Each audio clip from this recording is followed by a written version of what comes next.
Search the scriptures, for in them ye think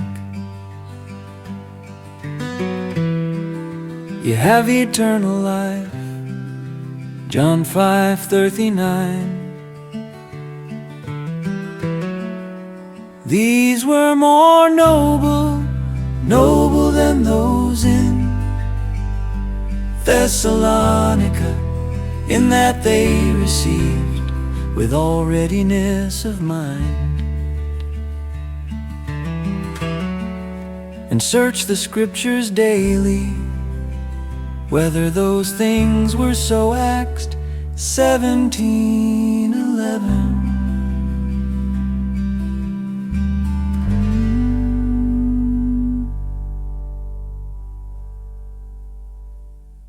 So magandang araw po sa inyo mga giliw naming tagapakinig dito sa Search the Scriptures. At ito po si Brother Mario. Ang ating pag-aaralan this morning is Principles of Effective Prayer. Yung panalangin po, ito ay ating pamaraan ng pakikipag-usap sa Panginoon. Marami po ang tao na nananalangin sa Panginoon, kaya lang hindi lahat ng ito ay kanyang tinutugon. Kapag ang isang hindi pa ligtas ay nanalangin sa Panginoon para sa kanyang mga pangangailangan, kung minsan ang dyablo ang tumutugon sa kanya upang ilihis siya sa katotohanan. Para po maging epektibo ang ating panalangin, mahalaga po na malaman natin at sundin ang prinsipyo o principles na tinuturo ng Bible. Unang unang principle is, be sure you are a child of God. Tiyakin natin na tayo po ay anak na ng Diyos. In 1 John 4:13, sabi dito, hereby know we that we dwell in Him, and He in us, because He hath given us of His Spirit. Kapag ang isang tao ay anak na ng Diyos, meron siyang Espiritu, Holy Spirit sa Kanya. At itong Holy Spirit na to ang nag-guide sa atin sa ating prayer. Romans 8 verse 14 and 15, for as many as are led by the Spirit of God, they are the sons of God. Yung mga anak ng Diyos, ginagabayan ng Holy Spirit sa kanilang prayer. For ye have not received the spirit of bondage again to fear, but ye have received the Spirit of adoption, whereby we cry, Abba, Father. That's why nakakatawag tayo ng Father sa Panginoon, sa Diyos, dahil sa nagkaroon tayo ng relationship sa Kanya. Now, in Proverbs 15 verse 8, sabi dito, the sacrifice of the wicked is an abomination to the Lord, but the prayer of the upright is His delight. Ito ang problema, kapag tayo po hindi pa anak ng Diyos, ang ating prayer, abomination sa Panginoon. Pero yung anak na niya, ay kasiyahan ng Panginoon na nasa langit. Now, ano ba ang palatandaan kapag ang isang tao ay anak na ng Diyos? Ang isang palatandaan, nandiyan yung ating interest sa Word of God. John 8:47, he that is of God, heareth God's word. Ye therefore hear them not, because ye are not of God. Sabi ni Jesus. Now, we can see in Matthew chapter 7, verse 7 to 11. So, sabi ni Jesus, humingi kayo, ask and it shall be given you. Seek and ye shall find. Knock and it shall be opened unto you. For everyone that asketh receiveth, and he that seeketh findeth, and to him that knocketh it shall be opened. Or what man is therefore of you, whom if his son ask bread, will he give a stone? Will he give him a stone? Or if he ask fish, will he give him a serpent? If ye then, being evil, know how to give good gifts unto your children, how much more shall your heavenly Father, which is in heaven, give good things to them that ask Him. So, bilang anak na ng Diyos, we can expect sa ating Panginoon ng mga magagandang bagay. pag tayo ay mananalangin. Yan ang kagandahan. Kaya dapat tayo ay anak ng Diyos. Pangalawa ay pray to the Father in Jesus' name. So, the question is, kanino ba tayo dapat natin idirekta ang ating panalangin? In Matthew chapter 6 verse 6, But thou, when thou prayest, enter into thy closet, and when thou hast shut thy door, pray to thy Father which is in secret, and thy Father which is see it in secret shall reward thee openly. Sino? Sa verse 9, Matthew 6:9. After this manner, therefore pray ye, Our Father, which art in heaven, hallowed be thy name. So sa madaling salita, we address our prayer sa Ama na nasa langit. Sino ba ang tanong ay sino ba yung ating access sa Father na nasa langit? In John 14:6, Jesus said unto him, I am the way, the truth, and the life. No man cometh to the Father but by me. So, si Jesus yung only way to the Father. Sabi niya, I am the way. No man comes to the Father but by me. Also, in 1 Timothy chapter 2, verse 5, For there is one God and one mediator between God and man, the man Christ Jesus. Si Jesus po ang ating tagapamagitan sa ating Panginoon, sa Diyos ng kalangitan. Now, sabi sa Acts 4:12, Neither is there salvation in any other, for there is none other name under heaven given among men whereby we must be saved. Walang ibang pangalan sa ilalim ng langit na ating ikaliligtas kung hindi sa pangalan lamang ni Jesus. Wala nang iba. Now, kung titingnan natin dito sa John chapter 14, John 14, 13 and 14, sabi ni Jesus, And whatsoever ye shall ask in my name, that will I do, that the Father may be glorified in the Son. If you shall ask anything in my name, I will do it, sabi ni Jesus. So, kapag tayo po manalangin, yan po ay sa pangalan ni Jesus. That's why, when we pray in Jesus' name sa huli, because we address our prayers sa pamamagitan ni Jesus. So, pinaparating natin sa Ama sa pangalan ni Jesus. Now, so that's the second point. Pray to the Father in Jesus' name. Another principle is pray with your heart and mind. When we pray sa Panginoon, kapag tayo po ay mananalangin, importante po na dito sa Mark chapter 12 verse 30, Mark 12:30,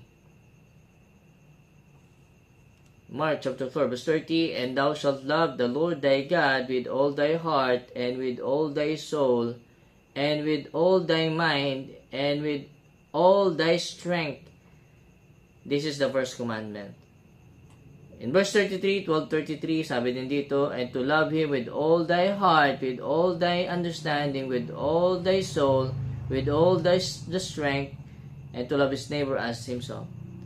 So, importante, when we offer our prayer, express our love to God sa pamamagitan ng prayer, importante po na express natin na nandyan po yung galing sa ating puso, galing po sa ating, sabi ito, with all thy heart, with all thy soul, with all thy mind, with all thy strength.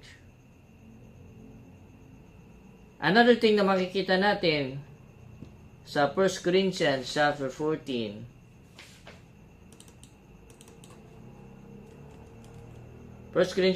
chapter 14,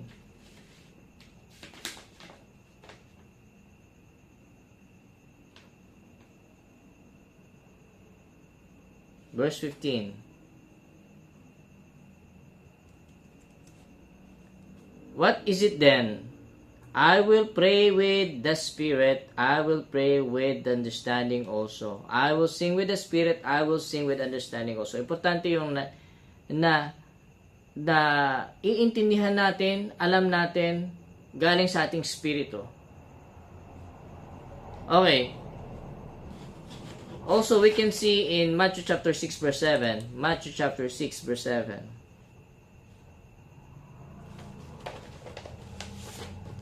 Ito yung mga bagay na iiwasan natin kung tayo po ay mananalangin. But when ye pray, use not vain repetitions as the heathen do, for they think that they shall be heard for their much speaking. So kung tayo manalangin, wag po yung walang kabuluhang paulit-ulit.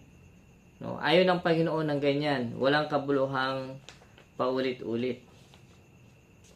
No, ayaw niya ng mga meaningless words. Mga walang saysay, no?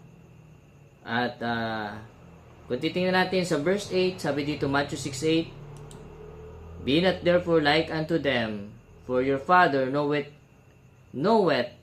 what things ye have need of before ye ask Him. So ang Panginoon, alam naman niya yung ating mga pangangailangan.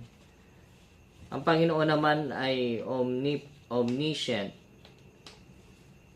So, kaya hindi natin dapat parang memorize ang prayer natin at yung walang sense, yung paulit-ulit, no? Hindi po maganda yan. Ayaw ng Panginoon na ganyan. Tingnan po natin sa Matthew chapter 15 verse 8. Sabi dito, Matthew 15, 8 and 9. These people draw it nigh unto me with their mouth, and honoreth me with their lips, but their heart is far from me. But in vain they do worship me, teaching for doctrines the commandments of men. So, vain ang worship natin.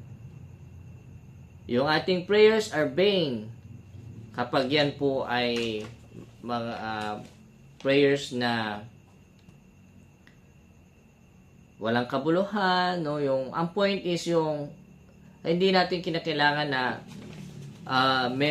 memorize. Dapat galing sa ating puso, galing sa ating isip kapag tayo po manalangin. Yung hindi yung minemorize. Now, another thing is when we pray, no, keep a good relationship, no? Kung gusto natin ang ating prayer, dito tayo sa another principle, which is keep a good relationship with God and fellow men. So, maganda po yung dapat meron tayong magandang pakikisama sa ating Panginoon. In good terms tayo sa Panginoon, in good terms din tayo sa ating kapwa. Tingnan natin sa Matthew chapter 5 verse 23 and 24. Therefore, if thou bring thy gift to the altar, and therefore rememberest that thy brother hath aught against thee, leave there thy gift before the altar, and go thy way first, be reconciled to thy brother, and then come and offer thy gift. If we're going to offer sa ating Panginoon, we're going to sacrifice sa Kanya. Tapos, meron palang tao na hindi okay sa atin, meron siyang grudge, o meron tinatawag na conflict. Importante, isettle muna natin yan, no? Makipagkasundo tayo. Or else, ang ating prayer, sabi dito ay mahihinder, no? Sabi dito, therefore, if thou bring thy gift to the altar and the remembrance, sabi dito, leave there, therefore, i-reconcile mo natin before tayo. So, meaning to say, if we want our prayer na maging effective, so, pero tayong conflict sa isang kapwa natin, kailangan makipag-settle tayo. Okay? Makipagpatawaran. 1 Peter 3:7, sabi dito, likewise, ye husband dwell with them according to knowledge, giving honor unto the wife as unto the weaker vessel, and as being heirs together of the grace of life, that your prayers be not hindered. So, nabanggit dito, mahadlangan kung merong conflict sa mag-asawa, the same way kung sa ating mga kapwa natin, kapatiran especially, sa ating mahal sa buhay, or kahit mga, kahit kung sino man yan, kapitbahay. So, yung ating prayers ay mahahadlangan kung meron tayong bad relationship, no? Sabi dito, that your prayers be not hindered. Para hindi mahadlangan ang ating prayers. So, tingnan natin din sa Matthew chapter 6, verse 14 and 15. For if ye forgive men their trespasses, your heavenly Father will also forgive you. But if you forgive not men their trespasses, neither will your Father forgive your trespasses. So, importante yung pagpapatawaran. Kung merong naka-offend sa atin, patawarin natin. So, importante, nandyan ang ating papapatawad. Kung hindi tayo marunong magpatawad, sabi dito, ang ama din, no, ay hindi rin tayo patawarin. Importante yung pagpapatawad, maging mapagpatawad. Patawarin natin ang ating kapwa. No? In Proverbs chapter 28, verse 13, Proverbs 28:13, he that covereth his sin shall not prosper, but whoso confesseth and forsaketh them shall have mercy. So this time, kanina napag-usapan natin yung relationship natin between other people, between men, no? Sa ating kapwa, between our neighbors. This time, yung ating pakikitungo sa Panginoon, yung ating tinatawag na kung in good terms ba tayo sa Panginoon. Kaya sabi dito, he that covereth his sin, kung nagtatago tayo ng ating kasalanan, shall not prosper. Hindi tayo lalago sa ating spiritual life. No? Hindi tayo mag-prosper. Ano dapat gagawin natin every time nakakasala tayo bilang anak niya? Importante na i-confess natin. But whoso confesseth and forsaketh them, i-forsake natin ang ating mga kasalanan, ang ating mga kahinaan, magkaroon tayo ng kawaan sa Panginoon. But whoso confesseth and forsaketh them shall have mercy. Now,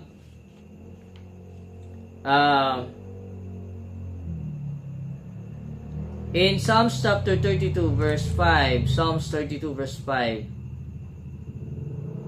So ang question is, kanino ba natin dapat ikumpisal o i-confess, ipahayag, ikumpisal ang ating mga kasalanan? Psalms 32 verse 5, sabi dito ng psalmist, I acknowledge my sin unto thee, no? Kausap niya ang Panginoon, and mine iniquity have I not hid. Hindi ko itinago ang aking kasalanan, no? I said, I will confess my transgression unto the Lord, no? I will confess my transgressions unto the Lord. And thou forgavest the iniquity of my sin, Selah. So, importante talaga na i-confess natin directly sa Panginoon, no? Hindi yung iba pang access ang pagpapasahan natin ng ating kasalanan. Direkto tayo sa Panginoon. That's why sa model prayer, Our Father who art in heaven, di ba? Ang example ni Jesus, direkta, kausap ang Panginoon, our Father. Now, dito tayo sa another thing, another principle para maging effective ang ating prayer is you must have faith in God. Dapat po magkaroon tayo ng pananampalataya sa Panginoon. In Hebrews 11:6, sabi dito, but without faith it is impossible to please Him. For he that cometh to God must believe that He is, and that He is a rewarder of them that diligently seek Him. Importante na magkaroon tayo ng tinatawag na pananampalataya.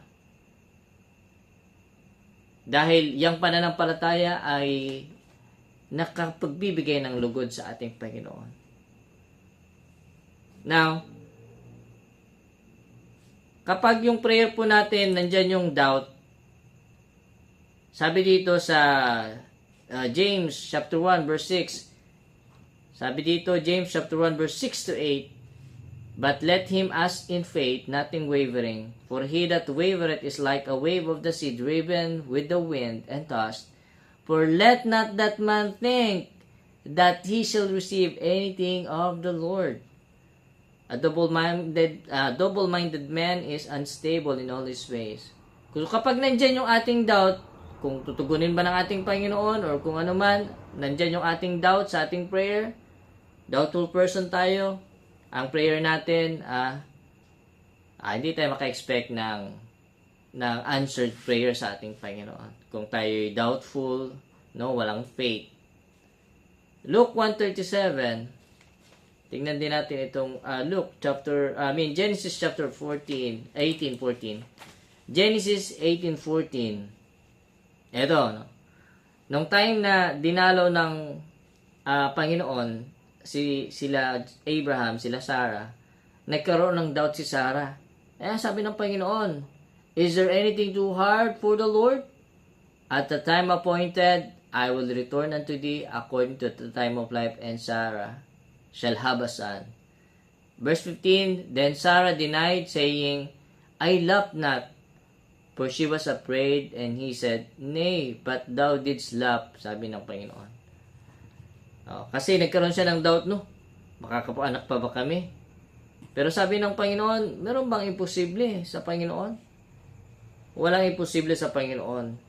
Importante na magkaroon lang talaga tayo ng tinatawag na pananampalataya. In Mark chapter 9 verse 23, sabi nga dito, Jesus said unto him, If thou canst believe, all things are possible to him that believeth. Kung meron kang pananampalataya, all things are possible. Posible, basta meron tayong pananampalataya. Okay, dito tayo sa last point natin, which is, keep on learning and obeying God's word. Before I proceed, no? Once again, these are the principles, no? Una, be sure you are a child of God. Pangalawa, pray to the Father in Jesus' name. Pangatlo, pray with your heart and mind. Pang-apat, keep a good relationship with God and fellow men. Pang-lima, you must have faith in God. And ito yung last, pang-anim, keep on learning and obeying God's word. Dito tayo sa James chapter 4 verse 3. Ye ask and receive not, because ye ask amiss, that ye may consume it upon your lust. So, kapag yung ating pinagpipray ay hindi maganda, no? Yan ay ineffective ang ating prayer. Hindi maging epektibo.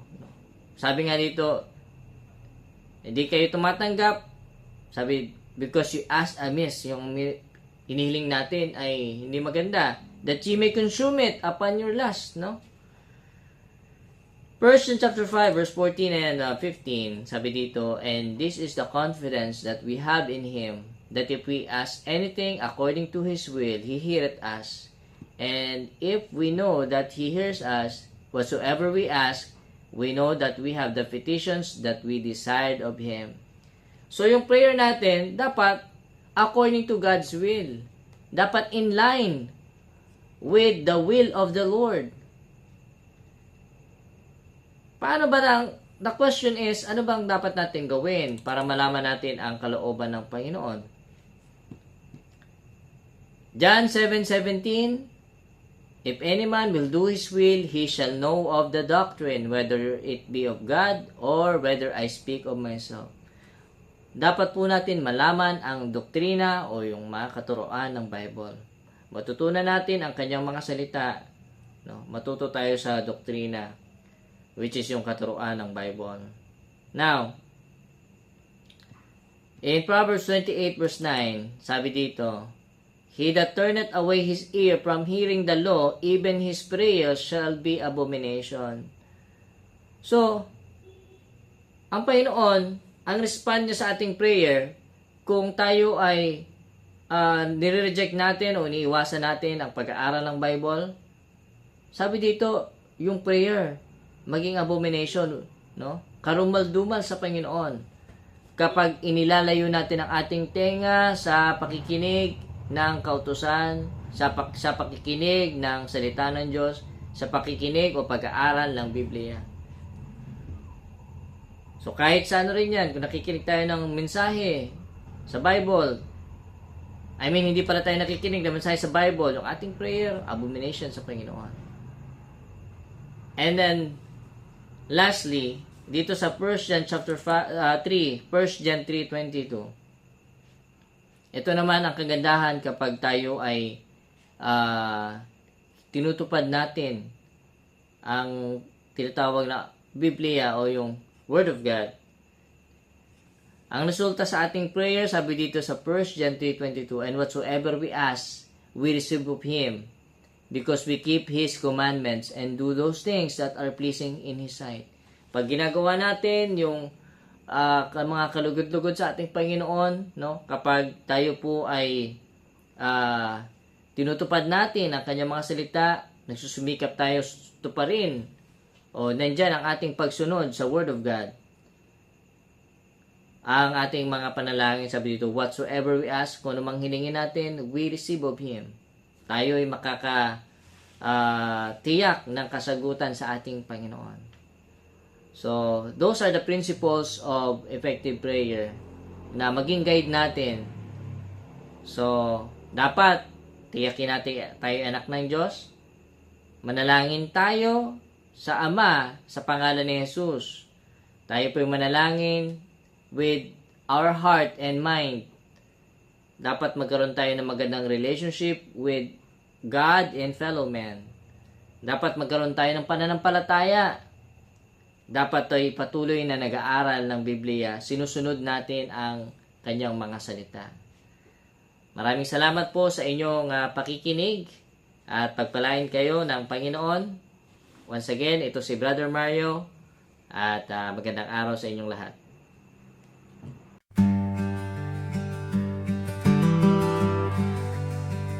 Search the scriptures, for in them ye think ye have eternal life. John 5:39. These were more noble than those in Thessalonica, in that they received with all readiness of mind, and search the scriptures daily, whether those things were so. Acts 17:11.